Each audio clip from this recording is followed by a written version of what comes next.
इस बार 3 पेपर मैंने दिए थे, 3 में से सिर्फ 1 पास हुआ है, 2 पेपर्स मेरे फेल हो गए। पूरी अटेम्प्ट की मेहनत जाया हो गई है। देखो यार, फेल होना मसला नहीं है, लेकिन फेल होने के बाद अगर तुमने अपनी सोच ना बदली तो ये सबसे बड़ा मसला है। इस टाइम सीरियस होकर सोचना बहुत जरूरी है कि गलती हुई कहाँ पे है। भाई मुझे तो समझ ये नहीं आ रही कि मैंने सारी क्लासेस ली थी, मैंने अपने तमाम लेक्चर्स कंप्लीट किए थे। लेक्चर्स खत्म करना और प्रिपेयर होना ये दोनों अलग चीजें हैं। बताओ कि क्या प्रैक्टिस की थी? भाई मेरा फोकस तो लेक्चर्स कंप्लीट करने पे था, प्रैक्टिस तो वैसे भी हो जाती है। नहीं मेरे भाई, प्रैक्टिस हो नहीं जाती, प्रैक्टिस करना पड़ती है। सीए में यही सबसे बड़ी मिसअंडरस्टैंडिंग है। सीए के पेपर नॉलेज से नहीं प्रैक्टिस से पास होते हैं। खैर एक और बात बताओ, क्या टेस्ट सेशन दिया था? नहीं भाई। मॉक एग्जाम दिया था? नहीं, वो भी नहीं दिया। देखा, यही सबसे कॉमन रीजन है फेल होने की। लेक्चर्स बस आपको बुनियाद प्रोवाइड करते हैं, लेकिन जो टेस्ट होते हैं और मॉक एग्जाम होता है ये तुम्हारा स्टेमिना और स्पीड बनाते हैं। जब तक तुम अपने आप को टेस्ट नहीं करते, तुम्हें ये पता ही नहीं चलता कि पेपर में तुम्हारा दिमाग रिएक्ट कैसे करेगा। भाई मैं अब क्या करूं? मुझे ये सब पता था पर इग्नोर कर गया। अब दोबारा अटेम्प्ट के लिए मेरा प्लान क्या होना चाहिए? देखो, सबसे पहले तो टेंशन ना लो। सीए में पेपर फेल होना एक नॉर्मल सी बात है। प्रॉब्लम तुम में नहीं है, तुम्हारा प्रोसेस वीक था। अब तुमने अपने प्रोसेस को स्ट्रॉन्ग करना है, जिसमें सबसे पहले तुम्हें ये करना है कि अगर तुमने क्लासेस ली हुई हैं, तो तुम्हें दोबारा क्लासेस लेने की जरूरत नहीं है। तुम्हें बस रिवीजन और टेस्टिंग की गेम को खेलना है। अच्छा, अगर कुछ चैप्टर्स मैंने प्रॉपरली ना किए हुए हों तो, कुछ चैप्टर्स रह भी गए हों तो कोई मसले वाली बात नहीं। पहले 15-20 दिन लगाओ और हर सब्जेक्ट के कोर कॉन्सेप्ट्स को रिवाइज करो। अपने नोट्स, टीचर्स के की पॉइंट्स और एग्जामिनर के कमेंट्स, इन सब से अपनी अंडरस्टैंडिंग को फ्रेश करो। उसके बाद स्टार्ट करो चैप्टर वाइज टेस्टिंग। एक चैप्टर उठाओ, उसे रिवाइज करो। फिर आई कैप के पास्ट पेपर्स को देखो। जो चैप्टर तुमने रिवाइज किया है, उस चैप्टर के रिलेटेड जितने भी आई कैप के पास्ट पेपर्स आए हैं, उसका एक पीडीएफ पेपर बना लो। उसमें तकरीबन 15 से 20 क्वेश्चन होंगे। फिर उन क्वेश्चंस को सबसे पहले बुक से रीड करो। समझो कि एग्जामिनर आपसे पूछ क्या रहा है और इसका आंसर बनता क्या है। पहले उन आंसर्स को एक दफा रीड करो। जब इन सारी बातों की समझ आ जाए तो सेम पेपर को, जिसके आंसर आपने देखे हैं, उसको टाइम बाउंड में अटेम्प्ट करो। खुद का टाइमर लगाओ, जैसा कि 1 घंटा या 2 घंटे। उस पेपर को सॉल्व करो जिसके आंसर्स आप देख चुके हो। पेपर कंप्लीट होने के बाद उसके आंसर को खुद एवेल्युएट करो कि जो आंसर्स आपने पहले देखे थे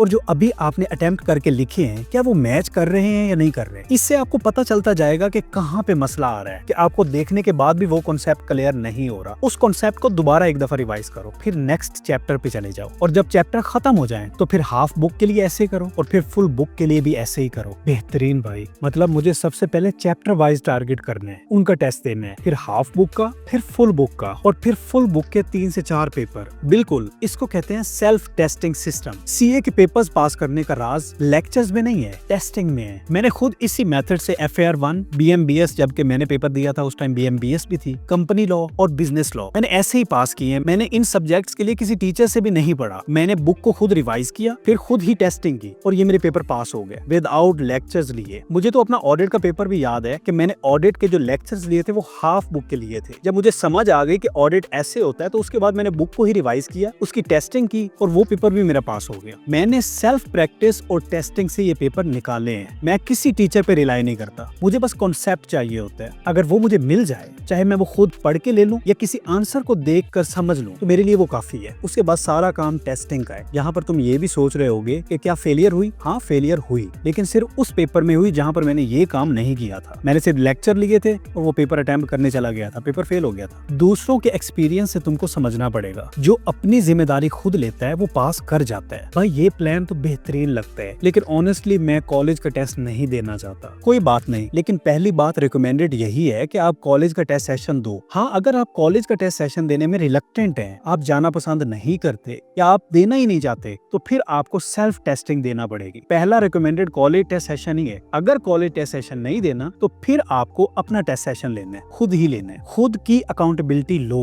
अगर लोगे तो पास कर जाओगे। और हाँ, ये बात जरूर जहन में रखनी है, चाहे वो कॉलेज का टेस्ट सेशन है या सेल्फ टेस्टिंग सिस्टम है, हर टेस्ट के बाद ये जरूर देखना है कि गलती कहाँ पे हो रही है। क्या प्रेजेंटेशन में गलती हो रही है, क्या किसी कॉन्सेप्ट में मसला आ रहा है, क्या टाइम मैनेज नहीं हो रहा। इन चीजों को नोट करते जाना है और फिर उसको हर दूसरे टेस्ट में देखना है कि क्या ये इंप्रूवमेंट में जा रहा है, क्या टाइम मेरा कम हो रहा है, क्या कॉन्सेप्ट मेरा क्लियर हो रहा है। चाहे कॉलेज का टेस्ट सिस्टम है या अपना है, तुमको अपना एग्जामिनर खुद बनना पड़ेगा। लेकिन मोटिवेशन का क्या करो, हर फेलियर के बाद हिम्मत टूट जाती है। यहाँ से उठना ईजी नहीं है मेरे भाई। मोटिवेशन रिजल्ट से नहीं मिलती, सिस्टम सिस्टम से मिलती है। अगर तुम्हारा सिस्टम ठीक हो गया तो तुम्हें मोटिवेशन खुद ब खुद मिल जाएगी। जब तुम डेली टेस्ट करोगे और अपने इंप्रूवमेंट को देखोगे तो कॉन्फिडेंस खुद ब खुद आता जाएगा, मोटिवेशन खुद ब खुद आती जाएगी। और जब ये कॉन्फिडेंस और मोटिवेशन आएगी तो पेपर खुद ब खुद पास हो जाएगा। लेकिन एक चीज तुमने याद रखनी है, सीए में जो फेलियर होती है ये कोई पनिशमेंट नहीं होती, ये लर्निंग के लिए होती है। इसको लर्निंग समझो। उस अटेम्प्ट में क्या गलत हुआ ये देखना है आपने, उसको ठीक करना है, उसको सर पे सवार नहीं करना। सही है भाई, मैं इस बार समझ गया हूँ। इस बार सिर्फ लेक्चर्स खत्म नहीं करने, टेस्ट करने हैं, उनको एनालाइज करने हैं और खुद को अकाउंटेबल रखना है। बिल्कुल प्लान सिंपल है, कॉन्सेप्ट को रिवाइज करो, चैप्टर वाइज टेस्ट लो, फिर हाफ बुक पे चले जाओ, फिर फुल बुक पे चले जाओ। हाँ, जब फुल बुक पे जाना है तो तकरीबन 3 से 4 पेपर खुद के लेने हैं फुल बुक के, और उसके बाद खुद को एवेल्युएट करना है। क्लासेस को रिपीट ना करो, इसमें टाइम जाया करोगे। स्ट्रेटेजी को रिपीट करना है, इंशाल्लाह पेपर निकल जाएगा। इंशाल्लाह भाई, इस बार मैं जिम्मेदारी से पढ़ूंगा और अपनी जिम्मेदारी खुद लूंगा। बिल्कुल यही स्पिरिट चाहिए। सीए वही पास करता है जो अपनी मेहनत का खुद ऑनर होता है। एक्सक्यूजेस को साइड पे करो और दोबारा स्ट्रेटेजी पे काम करो। बाकी सारी मदद तो अल्लाह ही की तरफ से है। इंशाल्लाह मैं इस बार पेपर निकाल जाऊंगा। इंशाल्लाह अल्लाह बेहतरी फरमाएगा।